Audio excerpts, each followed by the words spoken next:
Welcome back to the Webby O'Neill channel. Patch and Bandino Mike out here in Los Angeles, California with another match reaction. Manchester United 2, Fulham 1, finishing the season in third with a pretty strong performance, right? How would you rate it? Yeah, it was a little shaky in the beginning. That's kind of to be expected with the new lineup. It was a little disjointed at first. Turned off a little bit on that goal that we gave up. But to their credit, stayed with the game plan, pushed the ball, stopped playing control and started, really getting into dangerous positions. So in the end, I'm happy with it. It's a victory at home, and finished the season strong. Yeah, who was your player of the match? I'm thinking David De Gea. First penalty save in 9 years at Old Trafford. It was nervy, right? Yeah. Giving up the penalty. It wasn't a great penalty take, but to his credit, he got down low, strong hands, pushed it away. And the difference between being down 2-0 and keeping that penalty out really, I think, swung the momentum in our favor. So David De Gea, say what you want about him, still great shot stopper. Yeah, absolutely. Won the Golden Glove. He's riding on a high. Had a little confidence going into that penalty, perhaps. I thought there was some great team play, some great link-up play. Again, I would have liked to have seen a couple less touches in the box and more, first-time hits or something like that, which sort of reinforces our need for the striker reinforcements of the summer. It does get the crowd going when you've got those intricate passes and then someone puts their foot It's a nice play, yeah.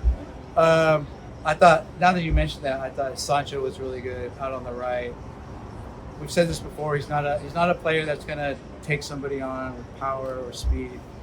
He likes to have a few people in a triangle on that side and playing combination ball, and he's really good, and it's great to see him doing that on the score sheet. You think you play Sancho on the right next season and him be the backup for Anthony or vice versa? Yeah, he's so diverse that he can play a few places on the pitch. I don't know really what his best position is. He is good on the left, but then again, on his right foot, whipping crosses in.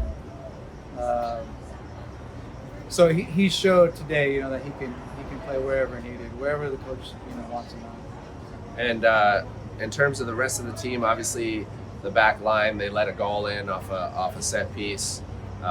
He saved Varane, we think because of the FA Cup next game, because he was on the bench, but he didn't bring him on, which I thought was a good move, because I thought again, there were some nervy moments at the back, but I thought we were all right.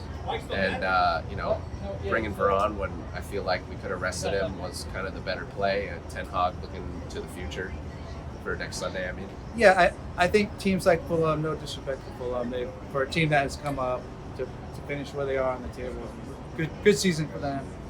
But we should be able to deal with sides like Fulham, with Maguire, with Lindelof. And fair play to Lindelof. He's played really well. He's been solid, right? Yeah. In these games that he's had to come up. So another good game. Mitrovic is a very difficult mark for him. Big, powerful player. But you wrestled with him. He played his dirty game with him. Step for step. So. Big ups to Lindelof. And Maguire, he wasn't great, but he was serviceable. I'm not going to slag off, any United players. Anyone who puts a shirt on and gives their all. He's got my backing. So, back four, job done. Job done. And what about midfield? How'd you feel about the midfield? How about that through ball from Fred for that second goal? We haven't talked about Fred. This is Brazilian Fred now. Yeah. I got a little lucky on the first one. Hope he got an assist for that, but I think the defender took the pass. Right. But yeah, he was. You know what you're gonna get with Fred as far as effort. You don't always know with quality. So fantastic composure and the through ball in for the goal. It's exciting, fantastic football, and I think it's what the fans want to see. It's what Ten Hag wants to see.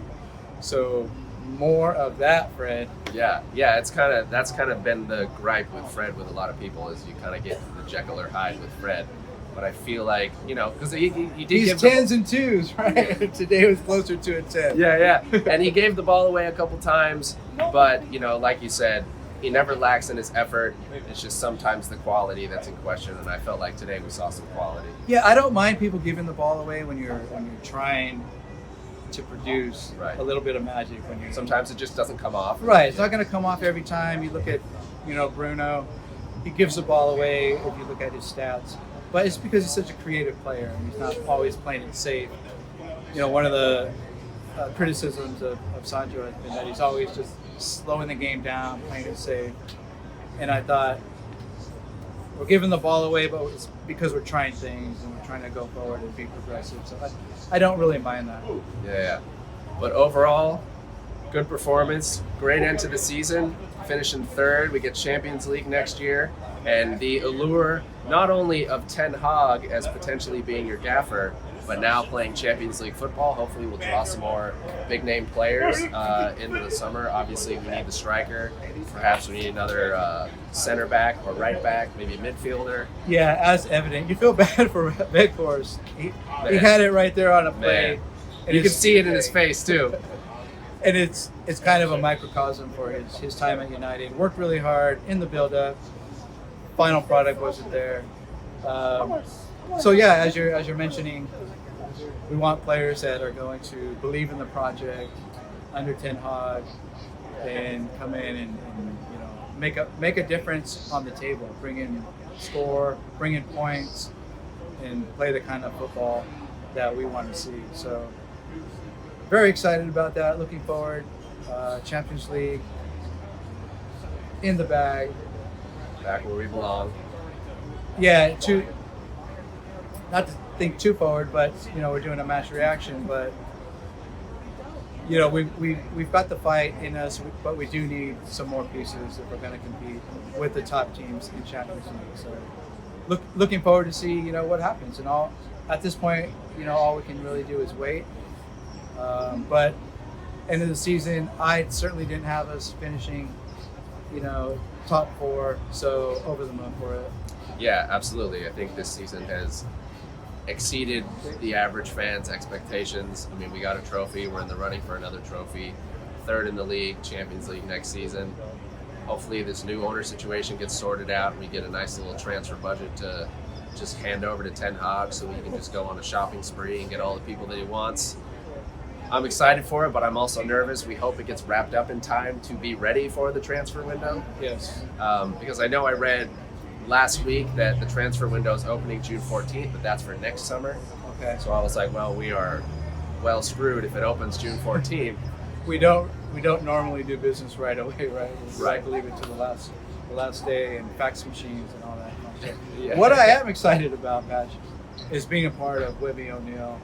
We love the channel, and we're the Absolutely. new boys here out in LA. And big shout out to them for giving us a shot and bringing content from Yeah. LA. Reds all over the world are fantastic, so it's just great to be a part of. Yeah, absolutely, 100%. Well, we'll end it there. Thanks for watching, guys. Get your comments in, get your likes, show support to Webby and O'Neill because they are Focus. top boys. And like I said, subscribe, get your likes, get your comments in, and we'll see you next week for the game against City.